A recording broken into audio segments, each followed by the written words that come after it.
When Mom claimed life would be easier without me, I let her find out when my mother declared that life would improve without me. I stepped back to let her demonstrate it. By Thursday, unpaid bills piled up, my sister was in tears, and Child Protective Services, CPS, knocked on our door. "We're tired of you making everything about yourself," Mom said, sliding her finger across the iPad I'd bought her to sign a digital agreement. "This restricts you to sibling duties only. No more acting like their mother. Sign it." My siblings, aged 15 and 17, stood behind her, their eyes cold and unyielding. "Clara, you're not that important. No one asked you to take over." The irony was stark. My childhood ended at 10 when I became the parent my siblings needed, while our mother was preoccupied with her string of boyfriends. Just last week, she asked when my sister Alina would become a woman. "She got her period 3 years ago," I replied, locking eyes with each of them, their faces brimming with entitlement. I signed the agreement with a smile. "Why didn't you just say so? If you want a sister, I'll be one." They exchanged triumphant grins, as if they'd hit the jackpot. The next morning, Mom was on speakerphone with her latest partner, gloating, "Everything's already so much better." She bragged about finally setting boundaries. My siblings strutted around, reveling in their victory, eating meals I'd prepped on Sunday and wearing clothes I'd washed. "This is how a real family functions," Mom declared to the house. "Not Clara's tyranny." I decided to give them exactly what they asked for. Monday morning, I treated myself to a Starbucks breakfast and tried the viral ice roller trend. Meanwhile, Mom discovered teenagers don't wake themselves up. My brother Marco missed his first period exam. Alina showed up to lunch in yesterday's clothes, hair tangled, with no money for food.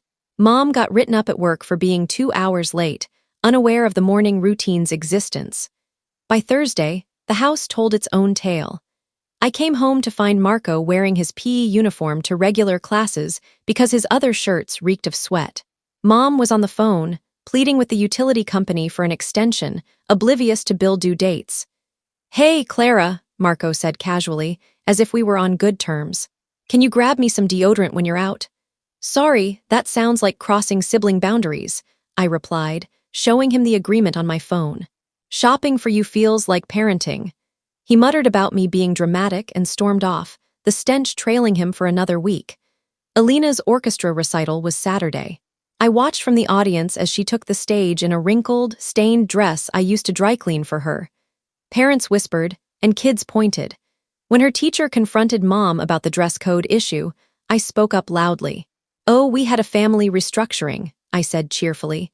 "I was overstepping by handling her recital clothes, so Mom's in charge now." "Right, Mom." Mom's face paled as other parents turned to stare. "We're reorganizing," she stammered. I held up the agreement. "She made me sign this. I'm not allowed to parent anymore, just a sister. No more Clara tyranny." The teacher's expression shifted from confusion to concern. Alina fled to the bathroom, sobbing, as Mom stood frozen amid judgmental glances. Wednesday afternoon, my phone rang. Mrs. Schneider, the guidance counselor, said, "Clara, I'm calling about concerns for your siblings' welfare. Teachers have reported issues." "I have no authority over them," I replied. "They've made that clear. But you've always handled. They set boundaries and I'm respecting them." 20 minutes later, Mom burst into my room, tears streaming. "Clara, CPS is coming. Please help me clean before they arrive." The doorbell rang. We froze. A woman's voice called, "Mrs. Laurent, Child Protective Services. We've received concerning reports." Mom looked at me, terrified. I smiled faintly. Through the doorway, I saw the social worker's face shift as she surveyed the chaos. Moldy dishes in the sink, overflowing trash, Marco in his 5-day-old PE kit. Her nose wrinkled at the smell. She pulled out her tablet, snapping photos of the mess. Pizza boxes on the floor, dirty laundry piled on the couch, an empty fridge with a rotting container inside. Mom snapped out of her daze, babbling, "This is just a bad week. We're usually more organized." The social worker's skeptical look shut her down. "Mrs. Laurent, we've had multiple reports from your children's school about neglect." She cited Marco's unchanged clothes, Alina's inappropriate recital attire, and both kids' complaints of hunger. She interviewed me privately at the dining table, the one clear spot where I did my homework. I showed her the agreement. "Mom made me sign this 2 weeks ago." Her brow furrowed as she read. She forced you to sign this. I agreed. She said I was making everything about myself. What were you doing before this? I exhaled. Everything. Be specific. I listed it all.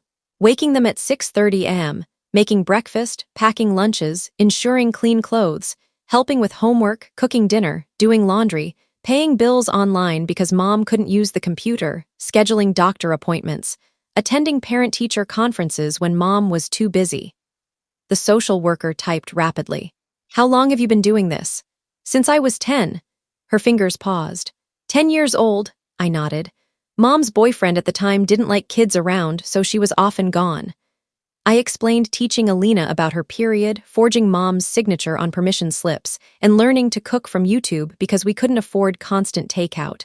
Alina went next, her hair matted, shirt stained. She sobbed to the social worker, I'm always hungry. Mom doesn't buy groceries, and I only know how to make cereal, but we're out of milk. She described the recital humiliation, how everyone laughed at her dress. Clara always made sure it was clean, but now no one does, and Mom didn't know it needed dry cleaning. She admitted she didn't know how to use the washing machine, cook, or wash her hair properly because I'd always helped. Marco was surly, shrugging when asked about his clothes. Yeah, I've worn this for days. I don't know how to do laundry. He got defensive. No one taught me. Clara just did it. He admitted missing his exam because no one woke him, and Mom didn't know his subjects. She tried helping with math, but she doesn't even know algebra. He said they'd been eating cereal and leftover snacks, and he'd spent his birthday money on McDonald's. Mom went last, starting confidently but crumbling under questioning. She couldn't name the kids' teachers, Alina's allergies, or Marco's need for glasses. Her voice rose. This is Clara's fault. She's being vindictive because of the agreement. The social worker stayed calm. Mrs. Laurent, you're the parent here. She asked for Marco's grade level, Alina's shoe size, their last dental appointments. Mom had no answers. The social worker made calls in front of us. We need immediate intervention. The home is uninhabitable. There's clear neglect. Mom grabbed my arm, pleading, Tell them you'll help. Say it's temporary. I looked at her calmly. You made me sign an agreement. Within an hour, more CPS workers arrived, photographing the moldy bathroom, empty fridge, and piled trash. They found Alina's bloody underwear on her floor from her recent period, which she didn't know how to handle. She broke down, saying she couldn't cope without me. The case supervisor, an older woman with gray hair, reviewed the evidence and declared, Mrs. Laurent, we're placing both minor children in emergency protective custody. Mom collapsed, sobbing, begging for more time. The workers packed small suitcases for Alina and Marco. Alina screamed about her belongings, while Marco stood frozen, his face shifting from confusion to anger to fear. As they were led to the SUV, Mom clung to me, nails digging into my arm. Tell them you'll fix it, Clara. I pried her fingers off. You signed the agreement. The social worker asked if I had a safe place to stay, and I confirmed I'd arranged to stay with my friend Sophie. She handed me her card. Alina turned, screaming, You did this on purpose. You wanted us taken away. Marco's glare was one of sudden realization, as if consequences had finally hit him. I watched from the window as the SUV drove off, their faces pressed against the glass. Mom stood in the driveway for 20 minutes, staring after them. I packed and called Sophie. Her mom picked me up, noticing my red eyes but asking no questions. That night, Mom called 17 times, leaving 8 voicemails, first accusing me of ruining everything, then begging me to come back, then blaming me again. I turned off my phone. At Sophie's, her mom answered a knock to find Mom, disheveled and frantic, demanding I come home. Sophie's dad blocked her, and her mom threatened to call the police. Mom left, slamming the door so hard a picture fell. Mrs. Schneider called, proud of me for protecting myself and offering counseling. She said teachers had been worried about my siblings for weeks. A court hearing was scheduled to decide temporary custody. I prepared a folder with the agreement, Mom's texts, and photos of the house's decline. At the courthouse, Mom arrived late, unkempt, alone, her boyfriend gone when things got tough. The judge, an older woman, read the CPS report aloud, detailing the house's state and the kids' statements. Mom claimed she was overwhelmed but willing to improve. She faltered when asked about Alina's allergies or Marco's learning plan, unaware he had one. The judge met privately with Alina and Marco, who emerged shaken. She ruled they'd stay in foster care, ordering Mom to complete a 12-week parenting course, therapy, and pass home inspections. Mom sobbed as her phone rang, her boss firing her for absences. My aunt, Mom's sister, approached me outside court, offering a place to stay. I declined, needing to focus on myself after 9 years of parenting. A week later, a coworker saw Marco arguing with his foster parents at a store, unhappy with their rules. His friend texted that he and Alina were in separate foster homes, struggling with structure. Alina's orchestra teacher emailed that she dropped out due to her foster home's distance. I redirected her to CPS. Mom called, shaken after her first parenting class, realizing she didn't know what was normal for teens. She begged for help, but I refused, saying it defeated the class's purpose. I picked up extra bookstore shifts, saved for college, and applied for spring admission. I joined a support group for parentified adults, learning my experience was abuse. Others shared similar stories, and the facilitator validated my choice to step back.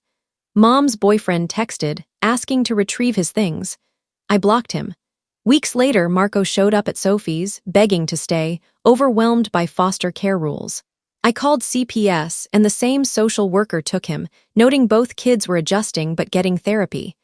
I vomited and cried afterward. Mom failed her home inspection, dishes piled, mold spreading, laundry ruined. The judge extended foster care. At the store, Mom's book club friends called me ungrateful, claiming I'd sabotaged the family.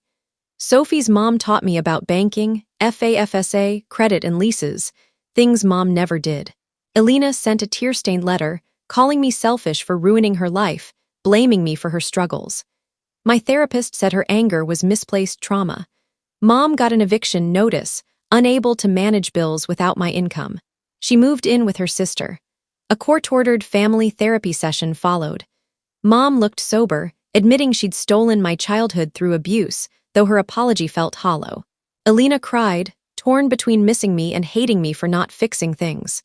The therapist explained her anger belonged to Mom. Marco admitted he'd relied on me, apologizing grudgingly. The session left me empty. The damage was done, and I was done fixing it. Thank you for watching my story. If you enjoyed it, please subscribe and press the bell icon. Stay tuned for more real-life stories, get more experiences.